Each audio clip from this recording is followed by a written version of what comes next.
Welcome to Watch Mojo, and today we're counting down our picks for the movie conclusions that disappointed audiences, either due to bad execution or because things were left unresolved.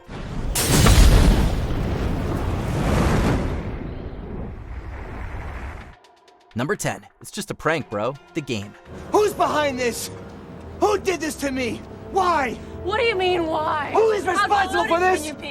Nick Van Orton is a man with everything, so when his brother Connie gets him involved in an elaborate game for his birthday, Nick is intrigued. However, Nick soon becomes overwhelmed by the apparently elaborate conspiracy involving the game. He's driven to his wit's end, even seemingly killing Connie and jumping off a roof in remorse, except he lands on a cushion on the ground.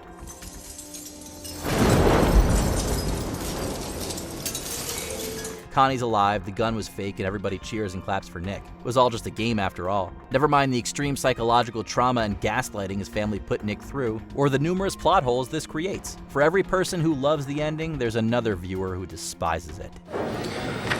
You want to split it? Oh God, yes please, I'll take you up on that. Number 9. Your sequel is in another castle. Super Mario Brothers. Luigi, are you gonna stop moping around? Come on. Luigi, come and eat. Beautiful. Movie adaptations of video games used to be more misses than hits, particularly in the 80s and 90s. Turning a bright and colorful platformer like Mario into a steampunk dystopia tale was certainly a choice. And once the day is saved and Mario and Luigi return to New York, all appears well. At least until Princess Daisy arrives at the door, locked and loaded for a new adventure. Luigi, Mario! Daisy! You gotta come with me, I need your help! The sheer amount of vague sequel bait packed into this final scene is impressive. However, for as much potential excitement as this ending brings, it ultimately comes to nothing since the film never got a sequel. I believe it. You do? I believe. Number 8. The Rest of Your Life. Law-abiding citizen. Maybe I wasn't such a bad teacher after all. If you go through with this, Clyde, it's a decision you'll have to live with for the rest of your life. This thriller is a continual battle of wills between prosecutor Nick Rice and vigilante Clyde Shelton. Ultimately, Nick is unable to convince Clyde to call off using a bomb against the mayor. As Nick leaves, it's revealed that he planted the bomb underneath Clyde's cell, killing him and bringing his crusade against the corrupt legal system to an end.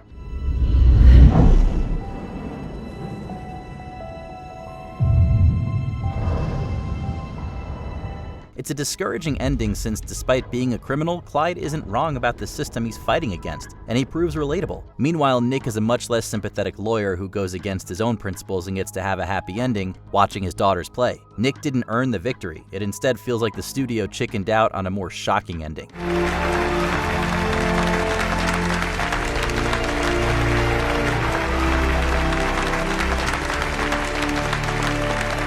Number 7. More questions. Prometheus. Speak to him, David.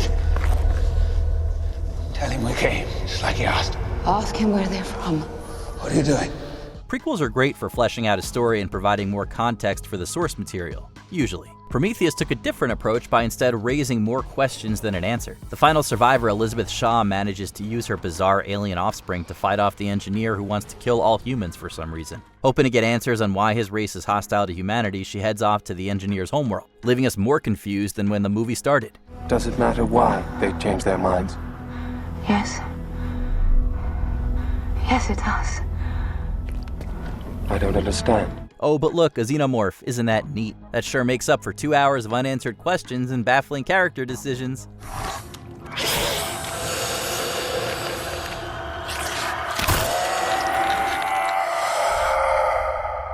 Number 6. Theatrical ending. I Am Legend.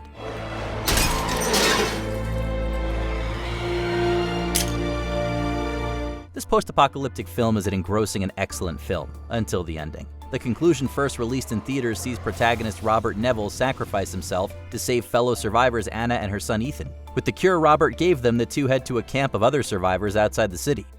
On September 9th, 2012, at approximately 8:49 p.m., he discovered that cure. And at 8:52, he gave his life to defend it. This ending is particularly frustrating because it's not only exactly like every other movie ending in its genre, it's also not the ending the filmmakers originally shot. So the foreshadowing for the intended finale is all still there, but none of the payoff is. Thankfully, the reported sequel will be using the original ending instead, where Neville survived. I'm sorry.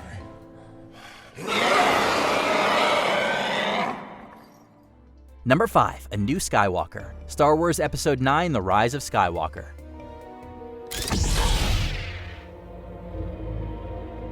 After a divisive middle installment, the conclusion of the sequel Star Wars trilogy brought fans together by uniting everyone in dislike. Far from being the nobody the previous film painted her as, Rey is revealed to be Emperor Palpatine's granddaughter. You're his granddaughter. You are a Palpatine. And as if making Rey related to the most powerful Sith Lord wasn't bad enough, the ending doubles down on the whole great families equal great power in the Force thing. Once the day is saved, Rey returns Luke and Leia's lightsabers to Tatooine to bury them. When asked her name, Rey instead declares that she's Rey Skywalker. Most Rey fans preferred her as her own person, and her detractors hated her taking up the mantle of characters they saw as superior. Rey Skywalker.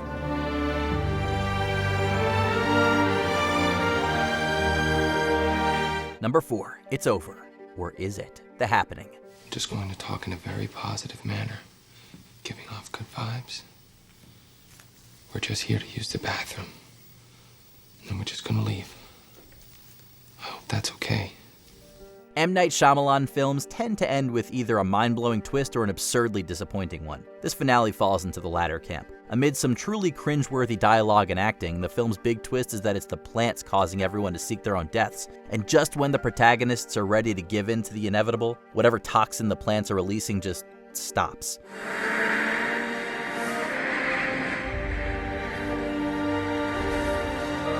Cue a time skip and the apparent return of the bizarre event. Despite the title, the ending of The Happening has us questioning whether any of it needed to happen at all, or at least whether it was worth watching. So,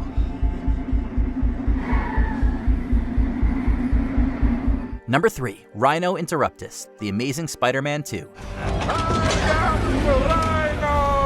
I told you I would be back!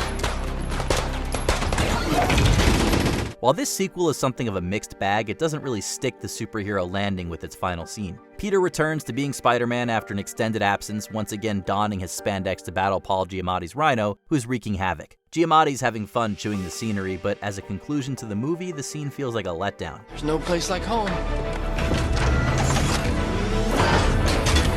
People hoping for a more somber ending with the death of Gwen Stacy instead got a tacked-on happy ending. Meanwhile, those hoping for a fun action scene instead got an abrupt cut to black just as it's starting to ramp up. How disappointing. Number 2, On the Edge, The Italian Job. Okay, William, go!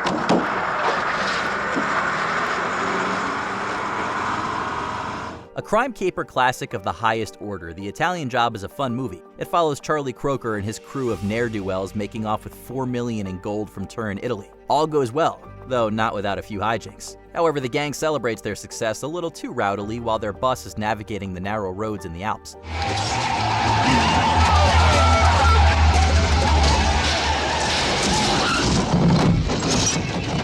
The back half of their vehicle is left dangling precariously over the cliffside, with the gold poised to fall out. Charlie has a great idea though. Too bad the audience is left hanging along with the rest of them. Most cliffhangers aren't quite so literal. Hang on a minute, lads.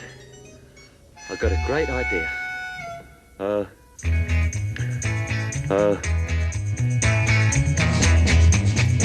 Before we continue, be sure to subscribe to our channel and ring the bell to get notified about our latest videos. You have the option to be notified for occasional videos or all of them. If you're on your phone, make sure you go into your settings and switch on notifications. Number 1, Lincoln Memorial, Planet of the Apes. ZDC to unidentified aircraft, do you copy over? Copy that. Remakes can be tricky. They have to try something new while also staying faithful to the original. This one fails on a few levels, with its ending being particularly lame. Ape villain General Thade is defeated and the human hero Leo flies off into space to return to Earth. He crash lands at what appears to be the Lincoln Memorial in Washington, D.C. However, the familiar monument has Thade's face for some reason.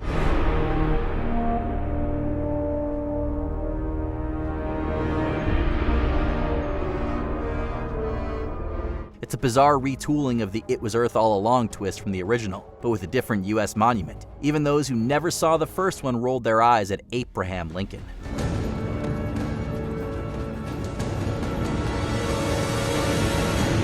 Is there a movie conclusion that left a sour taste in your mouth? Swing into the comments to share your picks.